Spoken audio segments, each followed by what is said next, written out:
ఈరోజు NSN karate premium league launching చేస్తున్నాము. So ఈ ఇయర్లో నవంబర్లో premium league first season start అవుతుంది. సో దీనికి నన్ను బ్రాండ్ అంబాసిడర్గా ఎన్నుకున్న NSN team Naresh and Sripal and Nani, వీళ్ళకు నా హృదయపూర్వక ధన్యవాదాలు. సో వీళ్ళు ఈ ప్రీమియం లీగ్ ఫస్ట్ చేసి సక్సెస్ చేస్తారని మనస్ఫూర్తిగా కోరుకుంటున్నా. దీన్ని మన ఇండియాలో ఉన్న ప్రతి స్టేట్కు వెళ్ళి అక్కడి వరకు అంటే తీసుకెళ్లాలని మీడియా మిత్రులను కోరుకుంటున్నా. సో మీడియా మిత్రుల ద్వారా తెలుసుకున్న ప్రతి ఒక్కరు వచ్చి ఈ లీగ్లో పార్టిసిపేట్ చేసి సక్సెస్ అవ్వాలని చెప్పేసి, వాళ్ళు అయితే next stars of the nation ఏదైతే పేరు పెట్టుకున్నారో ఆ స్టార్స్ మీరు ఉండాలని చెప్పేసి, అందులోంచి స్టార్స్ రావాలని చెప్పేసి సో నేను మనస్ఫూర్తిగా కోరుకుంటున్నా. థ్యాంక్ యూ, ధన్యవాదాలు. సో ఎన్ఎస్ఎన్ కరాటే లీగ్ 2025కి నన్ను అడ్వైజర్గా ఎన్నుకున్నందుకు really thank you so much మీ టీంకి అందరికీ. సో నాకు కరాటేలో ఒక 30 years నుంచి అనుభవం ఉంది.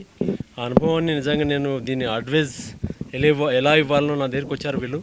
సో ఈ మార్షల్ ఆర్ట్స్ తోటి నేను మూవీలో కూడా ఒక ఆర్టిస్ట్గా శాసనసభ మూవీలో యాజ్ ఏ హీరోగా చేశాను.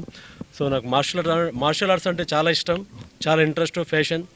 సో నేను 100% ఎన్ని టోర్నమెంట్లు చూస్తున్నా ఇప్పుడు మన హైదరాబాద్లో, తెలంగాణలో, ఆంధ్రాలో. బట్ ఇప్పటి వరకు ఏంటంటే టోర్నమెంట్ చేస్తారు, కరెక్ట్ అయిన గైడెన్స్ లేదు పిల్లలకు. సో 100% వీళ్ళు ఈ టోర్నమెంట్ నుంచి మన తెలంగాణలో ఫస్ట్ టైం నాకు తెలిసి బిఫోర్ ఆఫ్టర్ అన్నట్టు ఉంటుంది. So 100% thank you so much, all the best. So NSN competition అనేది చాలా రోజుల నుంచి డిస్కషన్లో ఉన్న ఒక ఇంపార్టెంట్ లీగ్ ఇది. దీన్ని మన యంగ్ జనరేషన్కి ఎంకరేజ్ చేయడం కోసమని Indian karate national federation, karate India organisation దీన్ని అప్రూవ్ చేయడం జరిగింది ఇవాళ. సో దీనికి మెయిన్గా ఆర్గనైజింగ్లో ఉన్న ఆర్గనైజర్స్ వచ్చి మన నరేష్, నాని అండ్ శ్రీపాల్, వీళ్ళు ముగ్గురు దీని యొక్క రెస్పాన్సిబిలిటీని తీసుకున్నారు.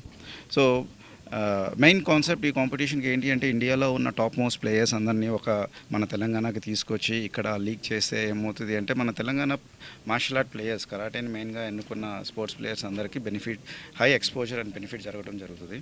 సో దీని మూలంగా ఫ్యూచర్లో వస్తున్న ఏషియన్ గేమ్స్ కానీ, నేషనల్ గేమ్స్ కానీ దేనికైనా వాళ్ళు ఒక టార్గెట్గా పెట్టుకొని ముందుకు వెళ్ళడానికి ఉంటుంది. సో మన హానరబుల్ చీఫ్ మినిస్టర్ గారి యొక్క ఆధ్వర్యంలో స్పోర్ట్స్ అథారిటీ ఆఫ్ తెలంగాణ ఇప్పటికీ చాలా మంచి మంచి కార్యక్రమాలు జరుగుతున్నాయి.